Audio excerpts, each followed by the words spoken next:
Hi guys, it's Abby with the Bead Place, and today I'm going to show you how to make a Hey Beth bracelet. So I have about 6 inches of rhinestone chain.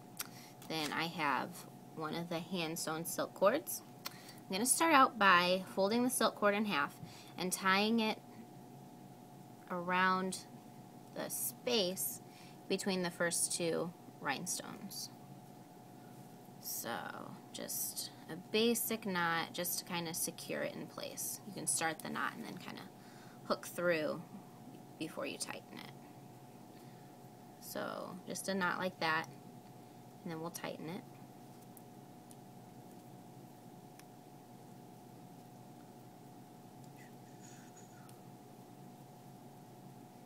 So it should look like that. Okay, so then what we're going to do is start flat square knots. And we're going to capture one of these little rhinestone guys between each square knot. So in order to do the square knot, what I'm going to do is take my right side and make a P shape out of it. So I'm going to make a loop like that. And the bottom part of the P is going to hook through this little space between the second and third rhinestone chain. So in order to kind of complete the knot, what I'm going to do is take the left side, bring it over the front of the right side's tail end. Let me get the P again. Okay, so I've got my P. I'm going to take the left side and bring it over the tail end, behind the rhinestone chain, and then through the P from the back to the front. Then you're going to very carefully tighten that so that it doesn't slip out of the space between the 2 rhinestones. So then we should have something that looks like that. Okay, so then in order to keep it a flat square knot instead of a spiral knot, what I'm going to do is take the left side and make a backwards P. So I'm going to hook through just like this, bring my right side over in front of this cord, behind the rhinestone chain, and from the back through the P towards the front. Then I'm just going to tighten that as well, and we're going to make sure that that little knot stays between the third and the fourth rhinestone in the rhinestone chain. And you want to kind of work your tension so that it's not leaning to one side or doing something funny. So sometimes you have to kind of position the silk so that it isn't caught somewhere odd. So that's just what I'm doing right now. Always happens when we're filming, huh? So you can tighten it and it'll look like that. So we're going to go on to the next one. So you always know, like if you put it down, you always know which one's next because you're always going to make the P on the side where this bar is right here. So we're going to then make a P on that side. So we've got the P shape. We're going to bring the other side in front of the tail end from the P, behind the rhinestone chain, and then through the loop of the P from the back to the front. And pull tight. And carefully pull it so that it doesn't hop out from between the rhinestones. So it should look like that. So you'll start to see that the bars switch from side to side. And the back is going to look something like that. It's going to look a little bit neater as we go. So one more time to clarify, and then I'll work a little bit and come back to you. Basically what you're going to do is find the side that the bar is on and make a P by placing the silk just between those next 2 rhinestones. Just like that. So you're going to hold that in place. You're going to take the other side, bring it over the front of the tail end from the P. You're going to bring it behind the rhinestone chain and then through the loop of the P from the back going to the front. And then pull it tight. And make sure that it doesn't slip anywhere by just kind of positioning it so you can see the rhinestones. So this is what we have so far. I'm going to work a little bit and then I'll come back to show you how to finish it up.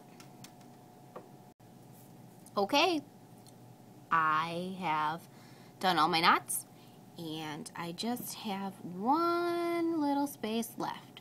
So what I'm going to do with that space is just do my knot like normal. I'm going to do the P and kind of bring it around the back end and through in front and all that.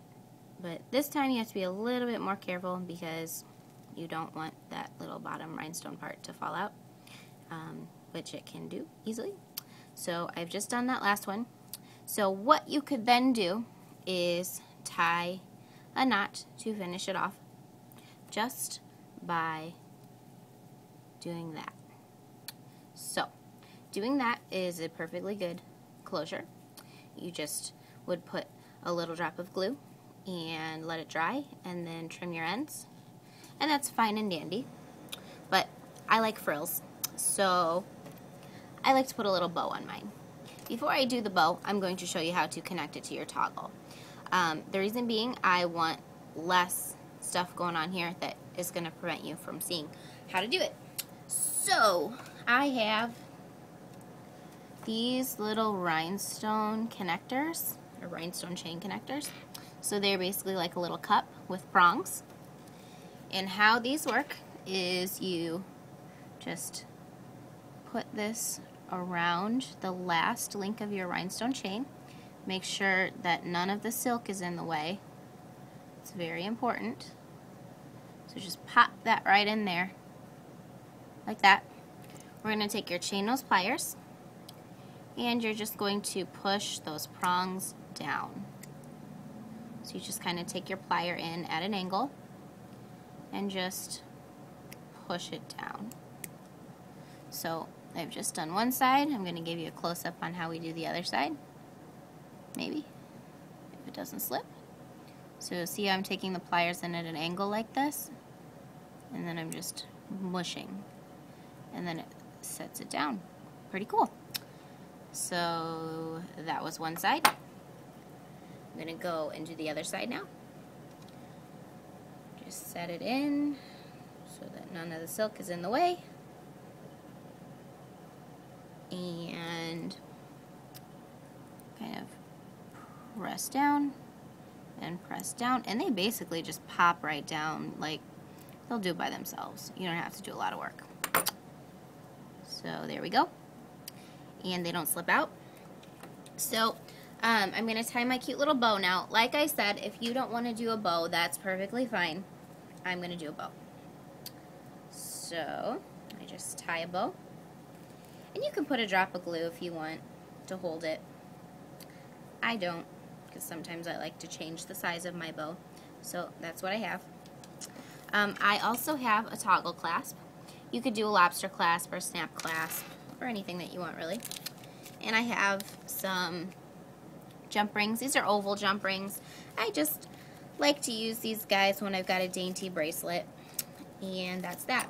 So on the bow side, that's going to be my ring side. So what I'm going to do to open these jump rings is just hold it like this so that the break is at 12 o'clock. Going to position my pliers like this and turn it open. I'm going to hook through the little link on the rhinestone connector.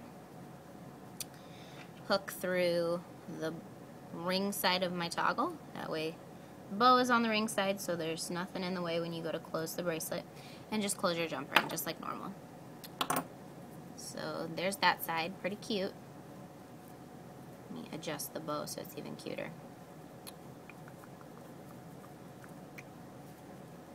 There we go. How cute is that?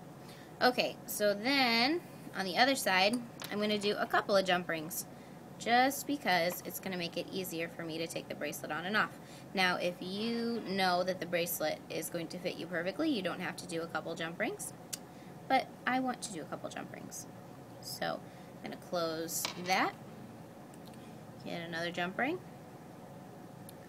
open, put your bar in, hook it through the first jump ring, and close. And notice I'm using 2 chain nose pliers. A lot of people, when they purchase tool sets, it comes with a chain nose pliers and a round nose pliers. In order to open and close jump rings, you cannot use round nose pliers. You have to use a chain nose pliers or a flat nose pliers, and 2. Okay, so we have that. It's all connected. That is that. Cute bracelet. Now, I want to share a fiber secret with you. Notice how this first bracelet that I did looks a bit more even than the second bracelet. That is because I wet set this bracelet. So basically what that means is I submerged them in water and kind of evened everything out. I went like this a bunch of times and then let it kind of sit inside out until it dried. And that just kind of softens up the silk, it evens everything out, and it kind of sets the knots in place, which makes them stay a little bit better. Even if the knot ever comes undone or it gets cut or something terrible happens, those knots are going to sit in place because they basically have been just kind of set. Like, you know how if you wash your hair and you go to bed and let it dry in a funny way, it's set like that? The same thing happens with the silk. So I recommend anytime you do a macrame project like this, just get it wet and kind of work it a little bit. It's going to even it out, and let it dry in the position where you'd like it to dry, and it's going to look a lot nicer. So thanks for watching. We hope you make a bunch of really cool Hey Beth bracelets, and we'll see you next time.